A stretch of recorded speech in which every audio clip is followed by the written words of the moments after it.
मी पाण्याचा एक टिपकाही वापरणार नाही भज्यासाठी. ओके नागेश बाद झाला रिव्ह्यू आता आणि इकडं बघत राहा डॉली चायवाला. डॉली चाय. अरे यार हे बघ हा क्यूट असा कप.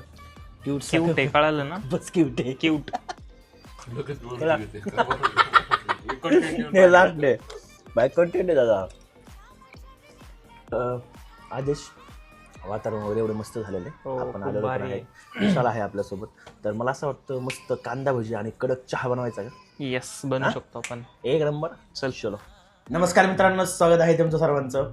तर आज आपण आलेलो आहोत आदेशकडे आणि आदेश आज आपल्याला छान असे गरम गरम भजी बनवणार आहे. क्रिस्पी भजी आणि ते पण कांदा भजी असणार आहेत. तर आदेश काय तुला सांगायचं या रेसिपी बद्दल, काय वाटतं तुला? रेसिपी बद्दल नागेश बघ आपण भजी बनवणार आहे आणि एकदम कुरकुरीत असे कांदा भजी बनवणार आहे. तर बऱ्याच लोकांचे भजी जे आहेत ते कुरकुरीत होत नाहीत. ओके म्हणजे एकदम सॉगी किंवा असे जाड वगैरे असे होतात किंवा असं पीठ थोडंसं आतमध्ये जास्त प्रॉपर फ्राय होत नाहीत.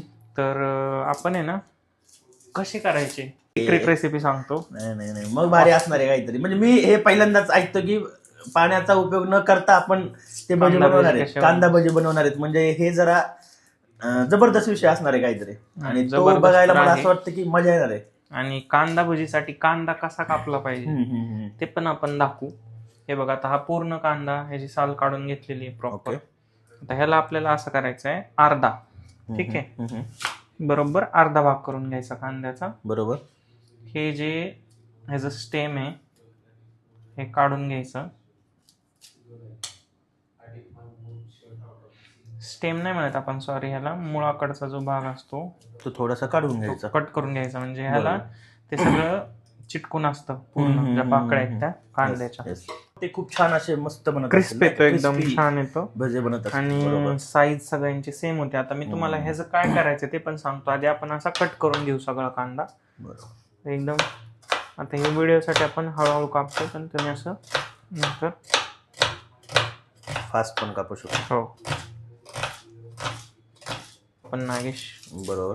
आणि आदेश मला आणखी एक क्वेश्चन आहे की आपण सिंहगडला वगैरे गेल्यानंतर आपण एक भजे खातो, तर ते आय थिंक खेकडा भजे असतात, राईट? हो. मग त्या भज्यामध्ये आणि ह्या भज्यामध्ये काही फरक आहे का की नाही, त्या टाईपचे खेकडा भजीच बनवणार. खेकडा भजीच बनवणार आहे कारण कसं आहे खेकडा भजीच क्रिस्पी होतात एकदम जास्त. ओके. त्याला कांद्याचं प्रमाण भरपूर जास्त असतं खेकडा भज्यामध्ये. आपण आता किती प्रमाण घेतलेलं आहे कांद्यांचं? आता 4 कांदे घेतलेत मोठे आपण. ओके. म्हणजे 3 लोकांसाठी भरपूर होतील भजी. आपला लास्टचा कांदा राहिलाय कट करायचा.